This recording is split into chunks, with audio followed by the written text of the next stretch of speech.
Okay, hello po sa ating lahat. Welcome pala kayo sa podcast na ito.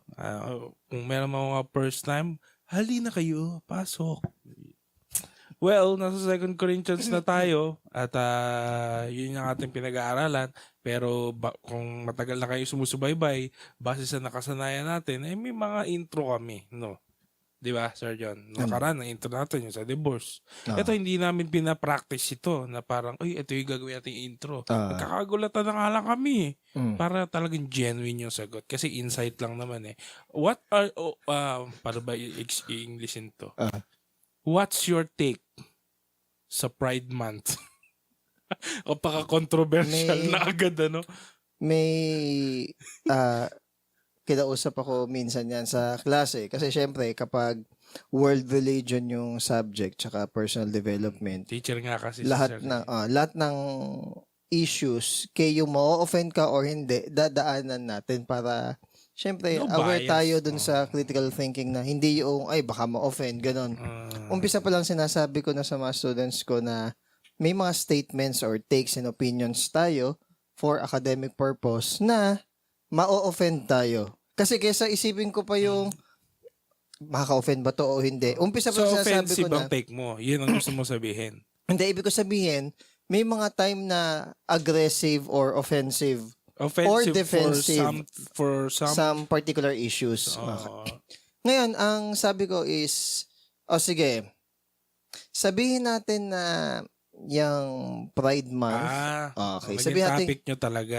Sabihin natin yung Pride Month is Pride expression ng inyong sarili. Okay. Sige. Pero bakit sa dami-dami ng pangalan na pwede nyong gamitin? Pwede namang Rainbow Month, o pwedeng different colored month, or pwedeng sabihin natin variety of colors month, or colors month. Bakit ang pinili pa natin Pride? Dun pa lang sa name na Pride is sin na siya. Okay. Pride talaga eh. Ngayon, pag world religion ang subject, kasi, lahat yun eh. hindi ka so, take mo dun, sir? As a Christian, syempre, mali. Yun naman talaga eh. Okay. Mali ba ang kabaklaan, transgenderism, lesbianism? Sin? It is a sin? Anything that is not of faith is sin. Okay. Ayun, para malinaw. Hindi lang naman yung... Siyempre, pati magnanakaw. Yun na may lagi kong sinasabi para hindi ko... Kasi may take na parang, hindi naman namin ito pinili eh. Diba? Pinaka na kami ganito. Ano bang malay namin na magkakaganito kami? The moment na patuloy kang nag-give in sa isang bagay na hindi mo pinili, it is as if pinili mo na rin. Parang you yielded. Yeah. No. Parang nag-surrender ka sa ganun na hanggang ito na ako eh. Pero alam ko may progression yan eh. Although hindi natin siya topic ngayon. Pero sa isang preaching kasi napakinggan ko, kung yung battle mo or yung sabihin natin na paglaban doon sa choice na nararapat para wag ka mag-yield doon sa bagay na yon totally, is actually good. Ibig sabihin, yung mag-struggle ka over dun sa bagay na yun, it is proper. Pagpapakita yon na hindi mo sinurrender yung identity mo dun sa inclination ng iyong flesh. Di ba sir, sa office mo, sa office work mo, office work syempre, teacher ka, hindi office work mo. Pero pagpalagay na natin sa mga katrabaho mo, syempre may mga LGBT na community, mga kasama ka. Alam nila yung stand mo dyan, di ba? Yeah, alam nila yung stand. Hindi sila na-offend. Meron akong co-teacher. Saka may mga friends ka rin. May co-teacher din akong atheist. Okay. Kumbaga, hindi nila... Hindi attack ang dating sa kanila ng belief mo. Hindi. Okay. Hindi mo ini-impose sa kanila. Hindi. Pero, kunyari, tanongin kanila sa stand mo, sasabihin mo stand mo. Alam kasi nila ako sumagot eh. Okay. Kasi, na-establish mo yun. Kumbaga, pag sinabi nila na, katulad nga may pinopost na ini-insist, do not insist your religion or blah blah blah, ganyan-ganyan. No? Di ba may mga ganyan-ganyan pinopost. Kasabay pa talaga, no? Pag may mga ganun-ganun post, ako naman nangingiti ako, gusto ko ipa-enumerate sa kanila yung mga particular na tao na yon personally na nang impose sa kanila. minsan gusto ko silang tanongin sino ba yung mga tao na yan na nag-impose sa inyo? Pero syempre, ang sasabihin na defense ng iba is, hindi, wala lang, may babasa lang ako. Okay, I understand. Pero don't make it seem like ikaw yung personal na naka-experience nun. I am not against na sa mga ganong post. And I would like to apologize din doon sa nga iba. lang, na-post mo yan, you are subjected to public. Yeah, exactly. Eh ako naman, ayoko ng mga unnecessarily na mga argument or debate na syempre. because ang point ko naman, if in the first place, hindi mo naman sinisik yung will ni God, kahit ano pa yung issue na yan, consequence na lang yan nung hindi pagsik kay God.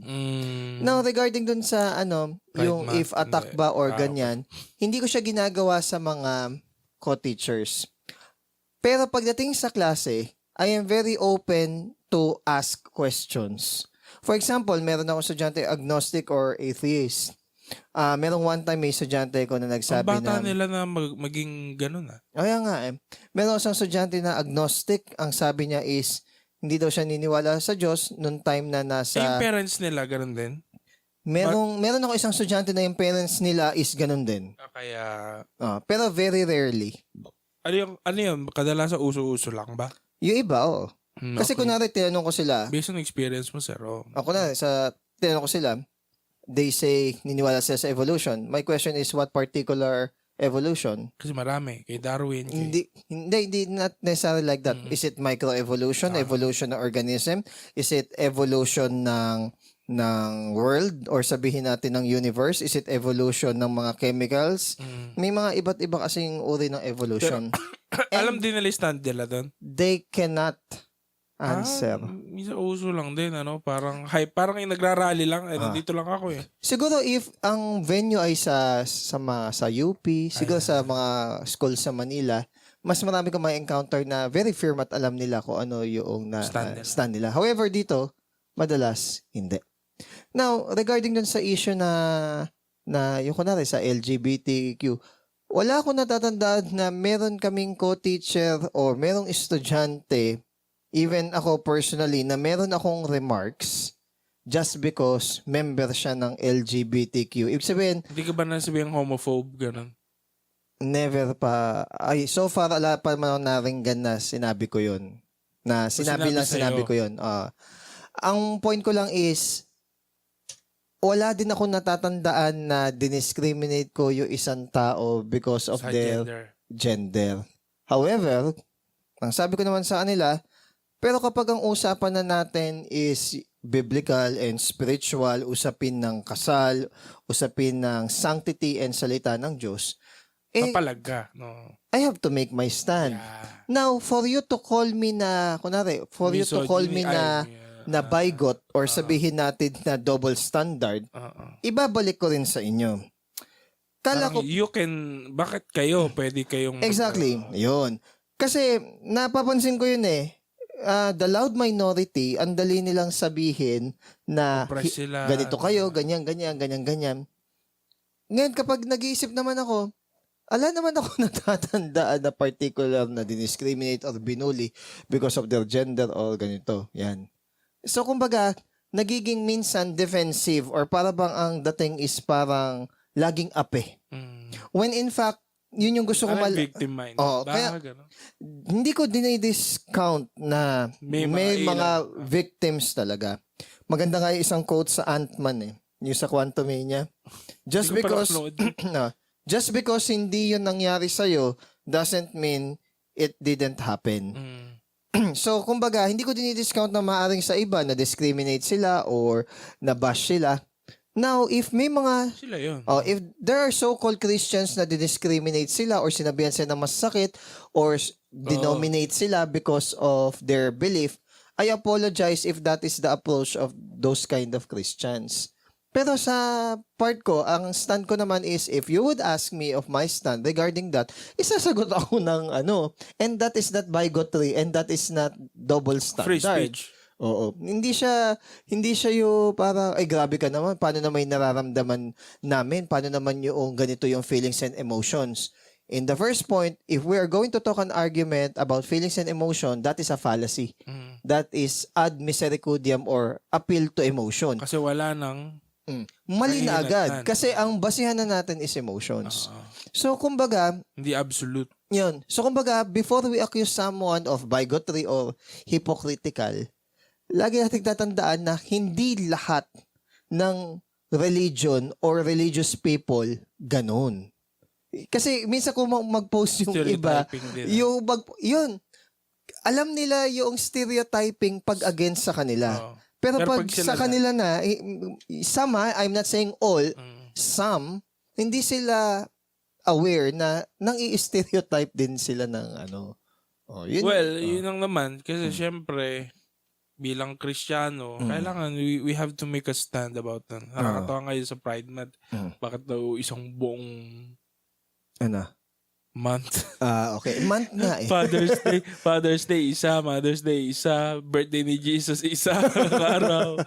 Binugbog si Jesus, namatay ni Libing 1 week. Bakit meron naman din buwan ng wika? August. Yun nga, Nutrition Month. Pride. May isa pa akong isingit ano. Okay. To be fair, kasi lagi ko nakikita ang picture sa Sodom and Gomorrah. Okay. Okay. Though, yes, talamak ang, actually, hindi homosexuality ang tamang term pa nga eh. Bisexuality. Bisexuality kasi, yung mga angels in form is lalaki nung nagpakita kay Lot. Tapos ang inoffer ni Lot is yung mga Sarili anak niyang niyang anak na babae. So, ibig sabihin, two sexes yung binabanggit. So, that's bisexuality. Wala namang ganun term sa Bible. Pero ang reason bakit ang Sodom at Gomorrah ay ginunaw, para maging fair lang din, it's because of their inhospitality. Okay. O yung kanilang Yung sin of your Sodom, di ba? Yun yun. So, kumbaga, wag natin... Well-fed. Yun yung sabi din eh. Although, syempre nga, nag-exist talaga yung sexual immorality sa time na yon. Pero ang binanggit kasi doon sa verse na yon is yung sila ay well-fed, sila is hindi sila hospitable, di ba? So, yun yung root kung bakit nagkaganon ang Sodom at Gomorrah. Ang gusto ko lang i-point out is, sa pag-address ng sin, kunwari, i-address mo nga yun in particular, do not leave out yung ibang mga sin na as if na parang yun yung pinaka-kuhan. You cannot reach out kasi sa mga ganon tao if Yes. ganon. Dapat holistic. Kasi, sorry kunwari sa ref quotes, yun yung nag-post nun about sa Pride Month tas may umuulan na Sodom and Gomorrah. Pwede kang magsabi ng something about sa Pride Month in a biblical manner na siya ay hindi spiritually okay na not you sounding that you are also proud. Kasi minamak mo eh. Hindi tayo inutusan na i-mock yung sin. Inutusan tayo na i-call out or i-hate yung sin, especially yung sin sa ating buhay. Pero kung gaganunin mo yung sin na ibang tao to exemplify your self-righteousness, nag-fall ka rin sa category ng pride. So, kumbaga, maging maingat lang din tayo. Ngayon, to make the long story short, ang take ko sa Pride Month is, syempre, mali. Yun. Paano mo siya i-celebrate? Hindi. Ba't di mo siya celebrate? Ano ginagawa sa Pride Month? Yung pumaparada, yung mga... Pumaparada. Oo. May mga pa-event na gano'n. Hindi, may pondo yan. May God nga, gender and Uy, ako magpupukal doon. may fun nga. Ako na magpupukal doon. may fun nga. Sana may fund ako. Allowance. Ang hirap-hirap ng mga pinapagawa nyo. Yan. Paano magagawin gender sensitive lahat ng proyekto sa Nueva Ecija? Yun din no? So minsan, parang pinupush ka na lang para magsinungaling. Na, gender sensitive yan. Pero sa totoo, hindi. Para mo palalabas yung ganun. Okay, sir. Saan tayo? Pagsisimula tayo sa... 2 Corinthians 1 verse 12 hanggang mayari. Di ba nangyari na natin 12? Hindi pa. Hindi pa ba? Hanggang ano lang tayo? 11. 12 muna tayo. 2 Corinthians 1 verse 12. Sige. Para to sa church ng Diyos na hanggang nasa 14. Corinth. at sa lahat ng pinili ng Diyos sa buong Achaia. Kamusta kayo dyan? Galing to kay Paul, tinawag ng Diyos para maging apostle ni Christ Jesus. Ano na tayo? Verse 12. Ay, sorry. Verse 12, kala ko. Proud kami kasi malinis ang konsensya namin na naging sincere at honest kami. Honest kami sa Tapat, pamumuhay dito sa mundo. Lalo na nung kasama namin kayo. Nangyari ito hindi dahil sa talino ng tao, pero dahil sa kabutihan ng Diyos. 12 ba lang ba muna? Hanggang 14. Sinusulat namin sa inyo kung ano lang ang kaya nyong basahin at intindihin kahit hindi nyo maintindihan lahat. Umaasa ako na talagang maiintindihan nyo rin kami para pagdating ng araw ng Panginoon nating si Jesus, maging proud kayo sa amin tulad ng pagka-proud namin sa inyo. Okay. May reference tayo Ina-accuse kasi si Paul dito na fickle or unreliable. Pabago-bago ng isip at saka walang isang salita. Pickle-minded. Yung ba yun? Kasi bakit naman nila nasabi kasi nagsabi siya na pupunta siya pero hindi siya tumuloy. Pero may dahilan niya. Yes, meron naman kasi talagang dahilan.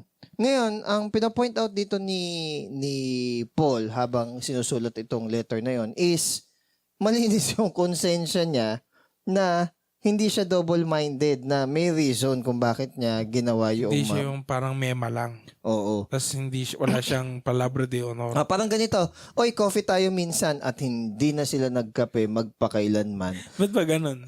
Ba't ba nagkakaganon? Ang tawag sa mga ganun ay small talk. Small talk. Though hindi naman necessarily na mali yung small talk kasi you are trying to be polite or being kind to other people. Pero pwede ka naman na mag-small talk na hindi ka paasa. Okay? Parang small talk din ba? Kain tayo. Pero, alam mo ba yung kanyang kumakain ka? Kain. Actually, small talk din yun. Okay. Kaya ako personally, siguro sa iba medyo pangit, I am not into small talks. Kasi parang sa akin, ala siyang lalim eh. Yun. So, sa bahay kasi, kultura yun na, kain, pero totoong kain yun. May mga Totoong maghahain kami. Kayo, nakilala ko naman, lalo na si daddy mo, na kapag sinabi yan, tara kain talagang pag umuo ka, handaan ka. Ibig sabihin, kahit hindi ka umuwi. Ibig sabihin, napatunayan ko yun. So, ibig sabihin, hindi yun small talk, talagang totoo yun na paharapan ka na ano. Pero may mga tao na they just say the words for the convenience of just saying something. Hindi ganun si Paul. Ang sinasabi ni Paul is malinis yung kanyang konsensya. Okay. And ang kanyang witness ay si God sa kanyang sincerity. Ano bang niya? Dahilan? Mamaya i-explain natin kung ano Abangan yung niyo po yan dahilan. after commercial break. Basta ang isa sa dahilan niya, okay, hindi ko naman bubuuin. Spoil mo. Hindi naman. Ang isa sa dahilan niya is because kung pupunta lang siya pero magiging severe siya dun sa mga taga-Corinth, wag na lang. Yun. Severe as in... Magiging harsh lang siya dun sa Corinth. Yun. Mainit pa kasi. Oo. So, wag na lang. Ngayon, ito namang... palamig lang siya ang ulo. Ngayon, ito namang mga taga-Corinth, ang tingin sa kanya is unreliable. So, may pagka-cynical sila or sabihin natin na parang dudero na manipulative pala itong si Paul. Parang tatakutin lang tayo. Sige, pag di ka to papaluin kita. Tapos hindi pala. Yun. Dapat daw hindi ganun eh. Actually sa discipline, dapat hindi daw ganun. Kapag meron kang sinabi, lalo na sa parenting, kapag meron kang sinabi, kailangan mo ito pa rin. Lalo na sa harap ng mga bata. Kunyari, meron kang sinabi na, maglalaro tayo mamaya. Di ba? Kailangan maglaro kayo. Kasi sisingiling ka nila eh. Tapos matatandaan nila. Na sabi mo kanina, maglalaro tayo. Sabi mo kanina. Ganun. Actually sa sa discipline din sa simbahan. Discipline din kahit sa school. Ganyan. Di ba? Kasi kunyari tayo, hindi meron sinasabi ang Diyos o ang sinasabi ang karunungan. Karunungan. Ang wisdom. Di ba? Tapos hindi natin sinunod, tapos makikita ng mga bago. Yes, exactly. Di ba? Magiging example. Ito, hindi to biblical, yung art of war. ni Sancho. Mm. Kunwari, may Kapatid ni Sanchay. may inutos ka. Tapos, kunwari, leader ka, hindi ka sinunod, pinagtawanan ka, ang gawin mo daw, ulitin mo uli yung instruction. Pero, i-rephrase mo at saka mas malinaw mong i-deliver. Ngayon, pag hindi pa rin sumunod, ang sabi doon is mag-example or mag-punish ka ng isa. Para makita nila na seryoso ka doon sa... again, this is not biblical. This is not biblical. It's Sancho, yung sa Art of War. Parang General Luna palang dating. Hindi ko sinasabi na sa lahat Tama ng... yun. hindi ko sinasabi sa lahat ng pagkakataon is yun yung spirit na dapat maganap. Sir? Ano ang ginawa mo related sa ganong klase ng topic? Yun mismo. Nag-punish ka ng isa. Sabi ko, kunwari, uniform sa school. Kung walang uniform, naka-white shirt, ganito, ganyan. So, kunwari, nung unang araw, hindi nila suot yung tamang kasuotan, orientation pa lang, okay na. Pero sa susunod, is palalabasin ko. May nagsuot. Ang ginawa ko, hinatid ko hanggang sa gate. Mula nung araw na yon, wala na nagsuot ng mga ipinagbabawal. Yeah. Yung pala. Pero abot ang sorry nun. Sir, pasensya na po, hindi na po maulit. Yes, hindi na maulit. Ano bang gisinuot niya kasi? Hindi naka-proper uniform. Yun na lang. yun Hindi yun sa pinag-usapang kasuotan. Okay, Parang random na kulay, ganyan. Sabi kong gano'n, sir, hindi na po talaga maulit. Yes, hindi na talaga mauulit. That's why, I'm very sorry. I have to make an example. Ihahatid na kita sa gate. Do you understand? May one time po, may iyak eh. Paano lagi nakachinelas? Ang dinadahila, masakit yung paa. Where's your letter na masakit yung paa mo? Wala, sir. O sige, for now, tatanggapin ko. Kasi, baka nga masakit talaga yung paa. Pinakita naman para may namamaga. Kailangan ko ng letter. Hindi nagbigay ng letter. Nung pangalawa?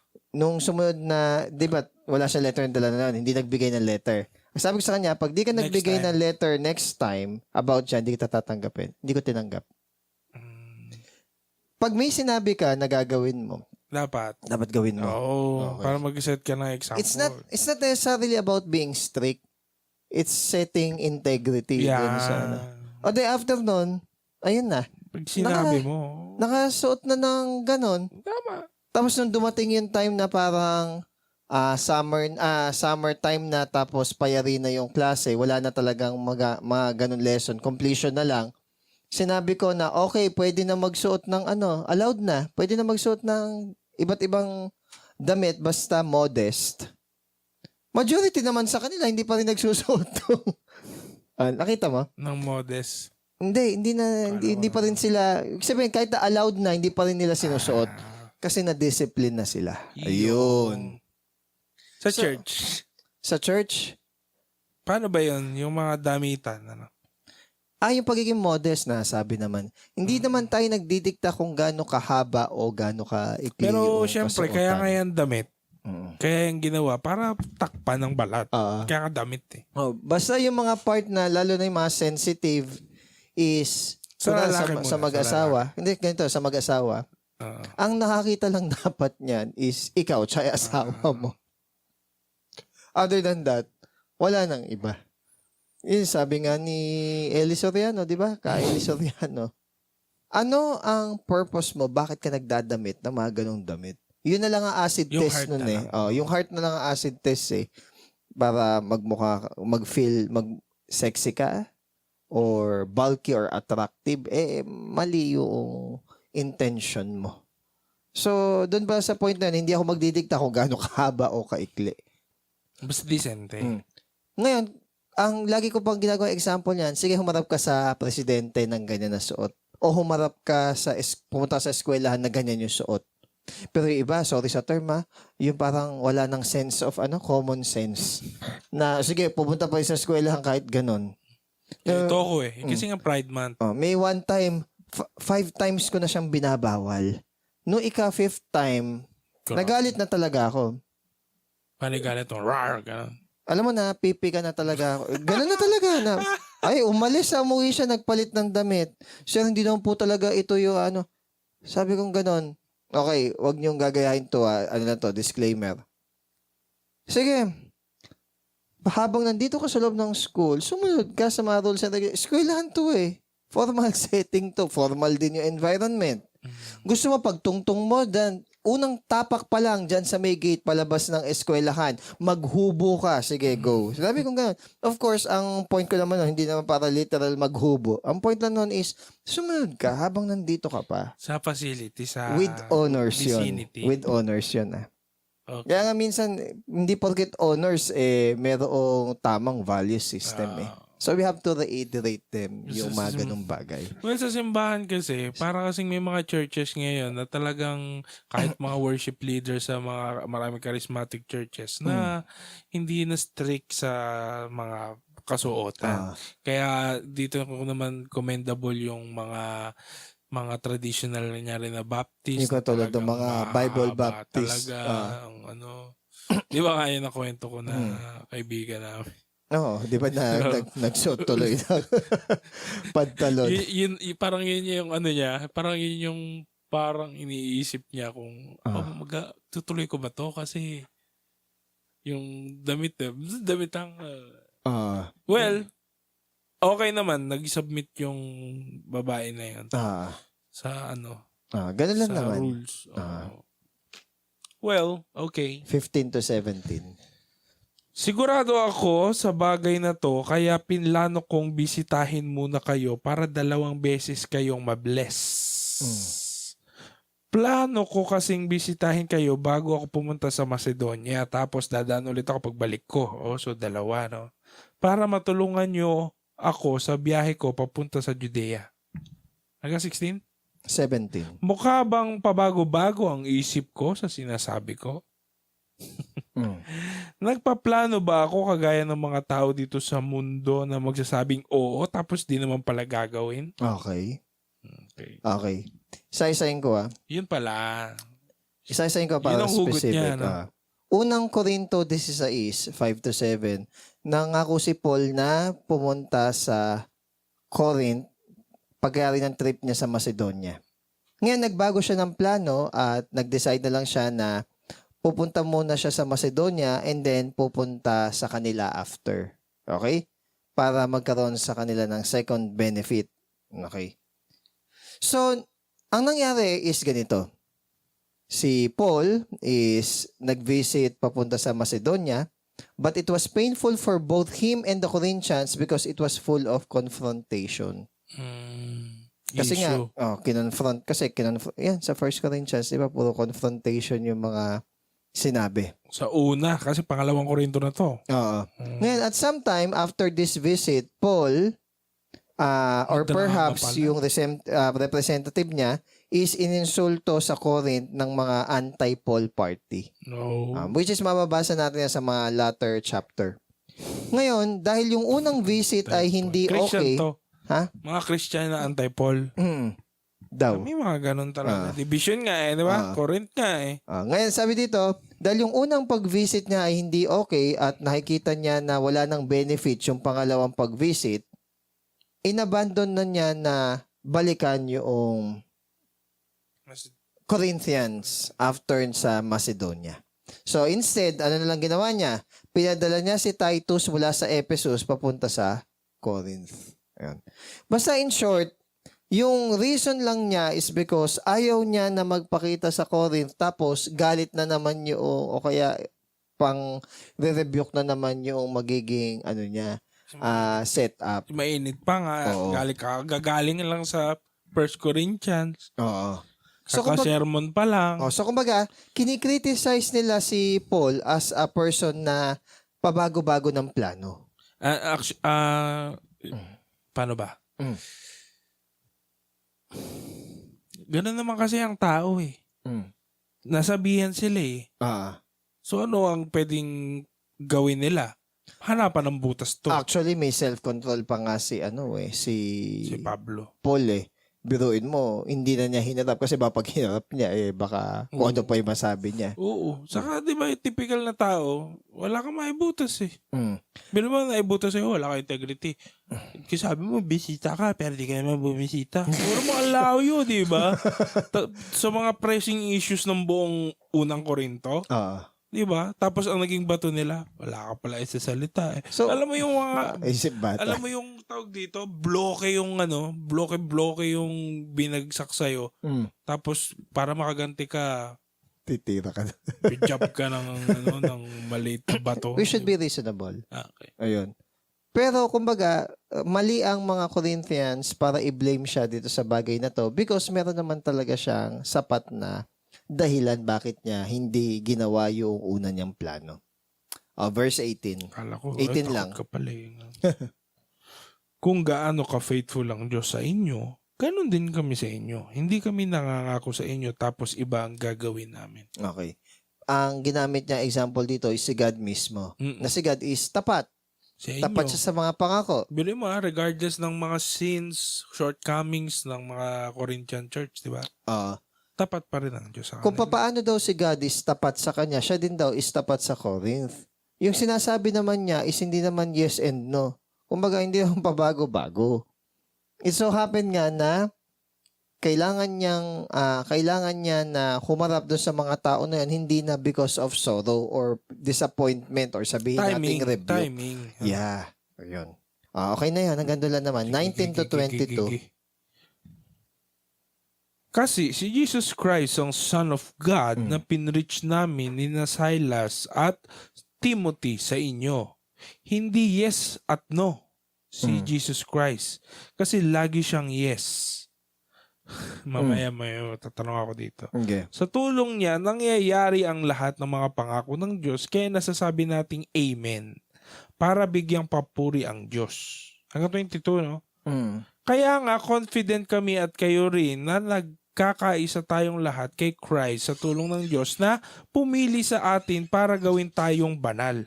Nilagay niya sa mga puso natin ang Holy Spirit bilang patunay na sa Kanya tayo at tatanggapin natin ang mga blessings na hinanda niya. Okay.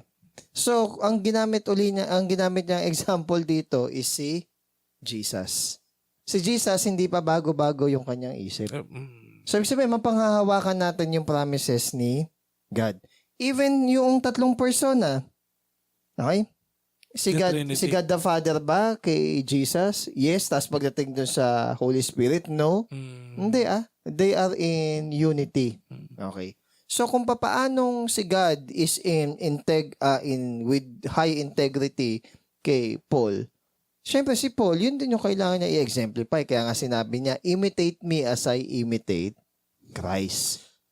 Sir, bilang sa integrity, ano sa tingin mo sa simbahan?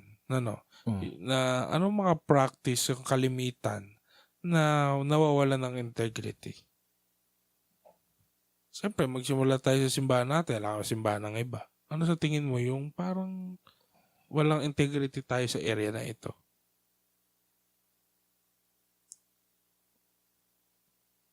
Wala ko maisip na. Basta alam ko simbahan natin is hindi demanding, hindi lording over. Sabihin natin very considerate and gracious pa nga eh. Hindi naman din quick to judge. Dahil sige, kung baka kaya hindi naka-attend kasi, yun. Pero kung sa iba, ililitisin yun, di ba? Pag 1 to 2, vivisit na ngayon eh. Ayan. Ala ko matandaan. Siguro may mga situations lang sa Pero ibang... mali ba yun? Yolin. Mali ba na masyadong mabait? Masyadong maluwag?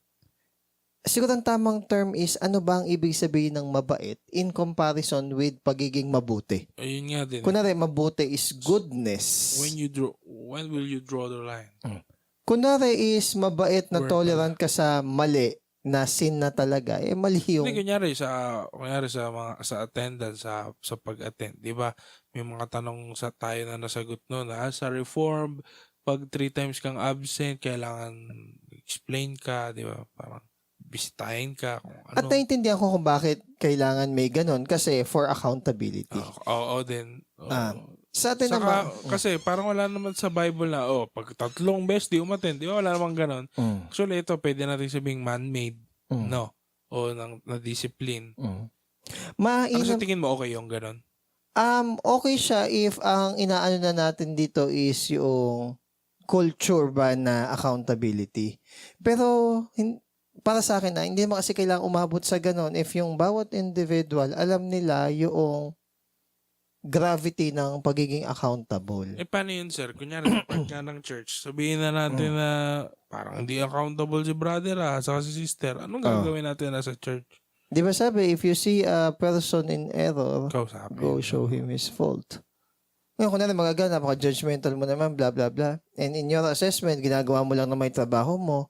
No, it's not being judgmental. We are following kung ano yung guidelines na sinet ng Biblia. Kasi kung hindi ka rin naman, kunyari, hindi ka pinalo up, di ba? Nag-usap tayo, tatampo naman. Gulo kasi din di ba? Kasi kung meron tayong i-call out na tawag dun sa lahat ng bagay na hindi pakabig sa atin, paano tayo mako-correct? Kunwari, kasi hindi ako pinansin, kasi ganito, ganyan, kasi ginudge ako. Kung lahat na ng tao mali, maliban sa'yo, there is something wrong with you.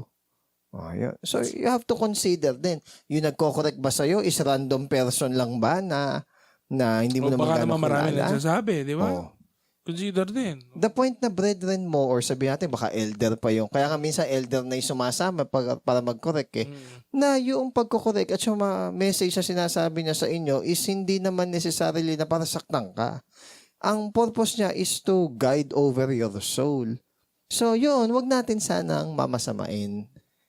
Okay? Ano ang sinabi ni Jesus ni Paul dito tungkol kay Jesus na si Jesus ay yes lang? Hindi siya yes at no. Di ba may ganon? Ibig sabihin ba nun, lahat ng hilingin mo, yes. Hindi, pag sinabi na, hindi ganun yun. Integrity. Ito yung term was not yes and no. Kunwari, pag yes siya, yes lang. Pag no siya, no lang. Wala siyang something in between. So, kumbaga, Wala siya, hindi siya natin. Hindi siya confusing, walang hidden meaning. Hindi siya yung, baka siguro ganito ibig sabihin nun. Walang ganun. Direct. Malinaw. Kaya nga, Black and white. kaya minsan, sa iba, parang na-harshan sila kapag hindi sabihin mo kung yes o no. Hindi kasi ko sure sige ganito na lang. Hanggat wala akong final assurance, ang sagot ko, no. O at least, meron kang inclination na no yun hanggat, at least sabi mo may dahilan. Malinaw yung clause. Yeah. Diba? Ngayon sabi dito, Kapag na-meet itong ganito, saka pa lang ako mag-yes. pero yung binabanggit naman na for all the promises of God in Him are yes, and in Him, amen. Pinaliliwanag dito na, syempre, Integrity. at saka yung lahat ng i-ask ni Jesus kay God the Father is pinakikinggan at sinasagot ni God the Father. Eto, maganda to Siya ang nag-anoint sa atin. This is the Holy Spirit. Nag-anoint sa atin, nag-seal at nag-guarantee. Holy Spirit. Yung anoint dito, Binigay. siya ang pumili sa atin. Ano ang anointing? Anointing is paghirang o pagpili. In-appoint. Anointing is also appointing. Ngayon, yung word na anoint, okay? 2 beses lang siyang binanggit sa buong New Testament. Ito, the only other place where the New Testament speak about anointing is in John. 2 Corinthians. Yung other place sa 1 John. Pero walang sinasabi dito na special anointing. Ano kaya yung sa first? Hindi ko naman ma-search dito. Basta 1 John 2:20 and 2:27. Lahat ng sinasabi ng ibang mga tao about sa anointing, na special anointing para sa ibang mga Christian superstar, hindi yun tamang meaning. Ano ba o yan totoo. before yung tingin natin sa anointing? Na baka tingin din ng iba nating nanonood na himbali pala. Kunwari, may anointing siya sa pagpapagaling. May anointing siya sa pag-awit. May anointing siya sa pag-share. Actually, sa tawag dito, sa pagigitara. sa pagtugtog nga sa music team, walang mga anointing. Oo, ganun. Pero sa totoo lang naman, hindi kasi nag-practice, mali-mali. Oo, hindi nag-practice. Tapos kunwari, nag-grieve yung Holy Spirit. Hindi ganun. Hindi siya ganun. Yun ang naging focus ng anointing. Anointing is appointing, in-appoint. inatasan, pinili, Parang hinirang. siyang parang super saiyan, di ba? Mm-mm. Para siyang power. Yeah. Parang yun yung naging nun Hindi siya super saiyan power yung anointing. Parang Christian ka, pero ito Christian with anointing. Di ba? Parang Yun. may level Hindi 2 ganon. Parang Hindi. Kung may level man sa Christianity is little children, young men, at saka fathers in terms of maturity. Pero yung mga power na ganyan, hindi. Gift, pwede. Give pwede for Di ba ang daming ganon? Gift of knowledge, gift of wisdom. for our power o yung power na pinagkaloob sa atin is not carnal but mighty in pulling down stronghold. Ngayon, sabi dito, tatlo yung binanggit dito anointing. Anoint. So, pinili tayo. In-appoint. Seal. Ano na may seal? Selyo. Selyo. In-identify kung kanino tayo at iningatan tayo to protect, to identify and to protect. And lastly, to guarantee. To guarantee, ibig sabihin, garantiya or pagiging sure. O yun. Ngayon, itong garantiya o pagiging sure, it is also known as down payment. Na dahil nasa iyo ang fruit ng Holy Spirit, ibig sabihin nasa iyo salvation. O hindi gift ang sinasabi ko, fruit ng Holy Spirit. So nasa iyo yung salvation. So nasa iyo ang eternal life and resurrection kasi nagwo-work sa iyo Holy Spirit. Yun yung selyo natin, yung Holy Spirit dwelling in us. Last, 23 and 24. Witness ko ang Diyos, alam niya ang laman ng puso ko. Para sa inyo, kaya hindi mo na ako bumalik dyan sa Corinth. Ayaw kong masaktan kayo. Ayaw kong isipin nyo na dinidikta namin kung anong paniniwalaan nyo. Ba? Ang totoo, kasama nyo kaming naglilingkod para sumaya kayo. Kasi matibay na kayo sa pananampalataya. Okay. So, pinaliwanag na dito, di ba? Kung bakit hindi ayaw siya. mo. Bakit Kasi siya, ayaw niyang masaktan niya. yung mga taga-Corinthians Ano na yung mananapa ba harshly, siya? hindi, harshly ma-rebuke na naman. Kasi yung unang letter na nga niya, puro rebuke na lang din eh. Ngayon, sabi dito, tinawag niya si God as witness sa kaluluwa niya. Pagpapakita na hindi talaga siya nagsisinungaling. At saka wala siyang purpose or wala siyang reason para sinungaling. Tama bang sabihin yun? Ano yan? Na God is my witness. Though hindi necessary, hindi naman siya pinoprohibit or hindi naman siya mali. Sabi dito, yung oaths, sabi, is hindi naman na necessary. Pero hindi siya prohibited. Even si God nga, nag-o-oath. Pero ikaw, ginagamit mo ba yan? Witness ko ang Diyos. Malinis ang konsensya ko. I think hindi na siya necessary. Ganon din ang take. Kasi ang isang tao, kung umpisa pa lang, ayaw ka naman na niyang paniwalaan, kahit anong defense or explanation pa sabihin ko, hindi mo na akong paniniwalaan. Diyos ang nakakaalam. Diyos ang nakakakita. Di parang ba manginginig pa akong idama yun, Diyos, kapag ganon. Kunwari kausap. Tapos hindi naman pala. No? Tapos yung kausap ko, hindi naman din makikinig talaga. Meron na siyang fix na pinaniniwalaan kahit ano yung sabihin ko. What for na gumanon pa ako, di ba? Kasi ang kalaway. Pero, hindi naman siya necessarily prohibited. Paano yung mga, so okay lang din. Paano yung, lalo na kung malis konsensya mo. Yes, siyempre, diba? exactly. Most especially. Kaso nga lang, konsensya mo, hindi rin okay na parameters. Oo. Kasi hindi lang na konsensya ang nagdidikta ng tama't mali. Pero kung talagang may binibintang set, hindi mo naman talaga ginawa, talagang kaya mong sabihin yun na saksi ang langit, hindi ko kinuha yan. Saksi ang langit. Yun. Paano yung mga pexman? Ganun. Ganun din yun. Kaya nga lang. Ano yung sabihin yung pexman? Pexman, sabihin, promise, cross my heart, hope to die. Mamatay mga magulang mo. Kasi may mga katrabaho ko mali din yun, ha? Na sinasabi, mamatay man ang buong angka namin. Ganun siya. Parang pag sinabi niya na yun, sure na eh. No? Ganito kasi yun. Pag kasi magte-take ka ng oath or manunumpa ka, kailangan mo manumpa sa someone greater or higher than you. Okay. So, kumbaga, kaya sinasabi na, ang tawag dito, sinusumpa ko sa angkan ko. Kasi greater yung angkan mo sa'yo. Ito sir, sa tingin ko, tingin ko dyan, theory ko, is yung mga tao na madalas na gano'n, na nanunumpa, nag-pexman, mamatay, mga ganito, sila yung mga taong mababa ang integridad. Kasi bakit?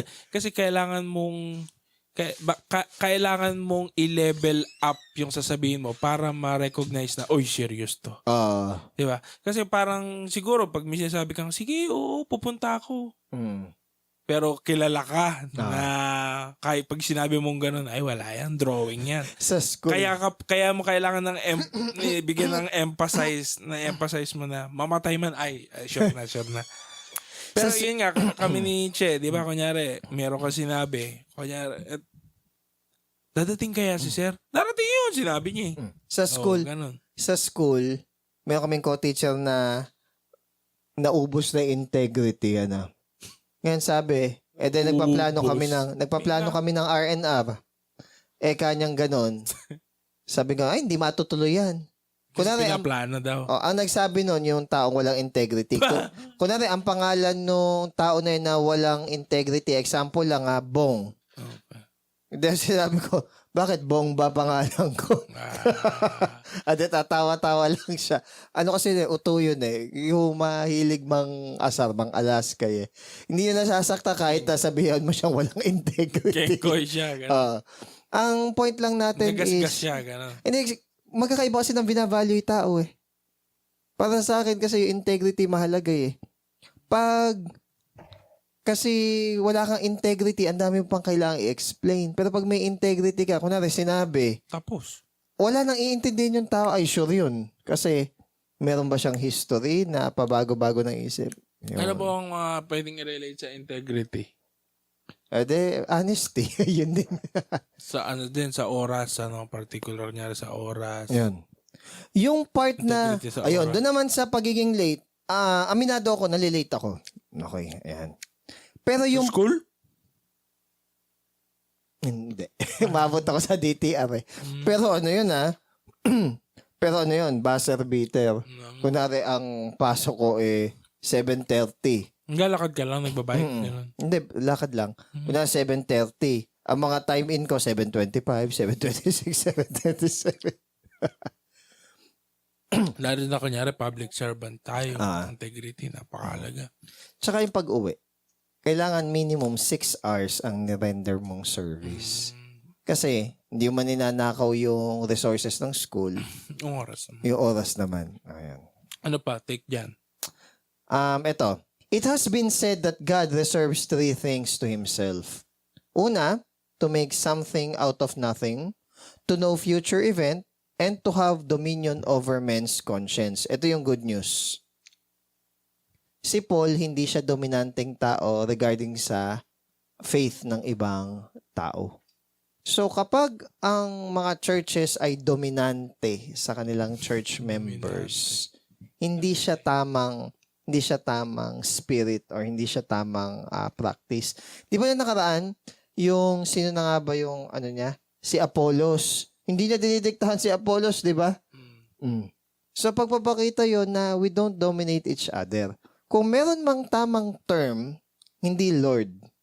Ang tamang term is fellow worker. Yan. Yung sinabi niya. So, ibig sabihin, mga kasama mo yan. Nagkataon lang na ikaw yung nauna. Nagkataon lang na maaari ikaw yung mas mature. Pero hindi mo responsibilidad. Pero hindi mo siya tinitignan na mga parang subordinates na mga utusan. Hindi ganun. Utusan, mga nakasalalay sa kanila yung sa akin yung nila. And then sabi dito, leaders among Christians should work alongside their people to increase their joy. Mga follower ko yan, cell members ko yan. Yan naman si Coco. Diba? Iiwasan natin ganun. Hindi tayo ang tribal. hindi tayo ang Diyos ng mga tao. Kaya nga, minsan, siguro hindi naman natin sinasadya o hindi tayo aware. Minsan, tinatry nating maging Diyos sa ibang tao na parang tayo yung nagko-convict sa kanila. Tayo yung... Ayan. So, kumbaga, i-allow natin na si God ang maging God dun sa mga tao na yun. Kumbaga, wag natin i-frustrate yung sarili natin sa mga bagay na ala naman talaga tayong control over sa kanila. Ganda. Topic natin, no? Pride Month and Integrity. Ganun paano kaya i-flip? Ikaw ba? Ikaw, meron pa sasabihin? Wala naman. Okay na. God tuloy. Guys, thank you. Goodbye. Ayun ba? At dahil sinabi kong goodbye na talaga.